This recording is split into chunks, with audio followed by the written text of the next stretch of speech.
fix the money, fix the world. Well, guess what? When the money's not fixed, you can control the world. That's effectively what's got to happen. I mean, you haven't flipped the thought experiment of Bitcoin around, and you need to. That's the reason why I told you last time you need to be all in on this, because freedom is a loyal title. And prior to this whole thing, monarchies had a loyal title through the property they own. There was nobody, proximal to them. Right now, the regular Joe on the street, the only choice you have if you're in Australia, the UK, Venezuela, when you're living in an oppressed environment, you got to have Bitcoin. And remember, you're in the country right now where the president, before he changed things for Salvadoreños, what's the first thing he did? He gave them Bitcoin.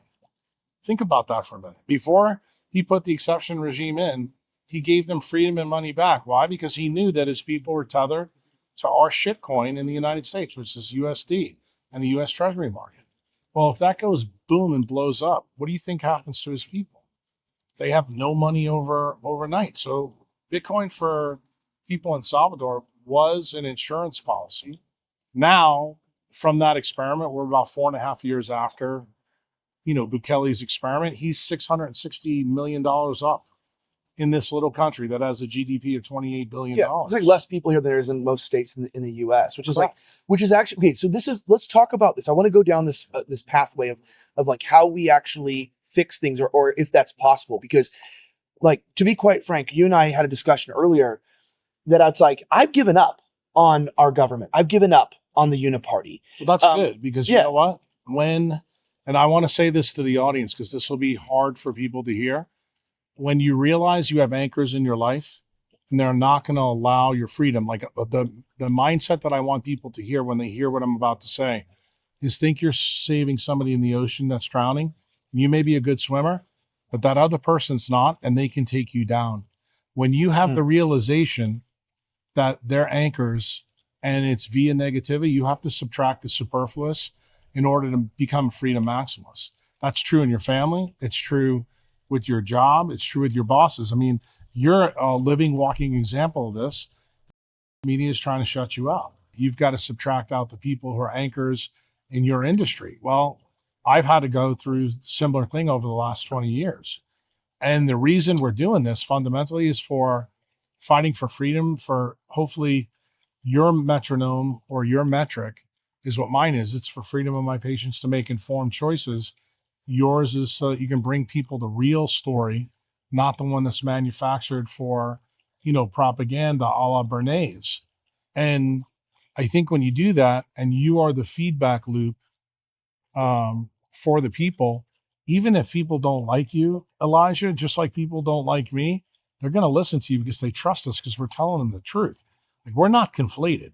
Like, if people know you're not bought and paid for like everybody else in the media, and you can get out there and say the things that you need to say, I think that's huge. And I think when you're in this environment, you can't go for likes. You can't go for popularity. You have to actually lay your cards on the table and say, this is about freedom. This is about, you have to spill blood for freedom.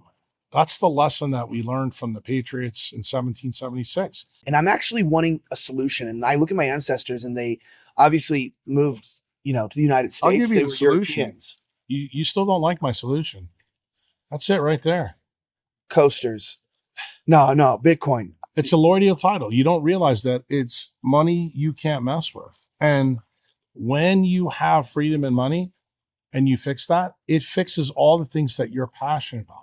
The problem is you have come to attack all the problems that you have an issue with. Like, especially in your industry, it's very clear cut. We know where you stand and where I'm standing. When I told you the story about the kids getting 25,000 injections a day and what that really means from a biologic standpoint, it's a bad thing.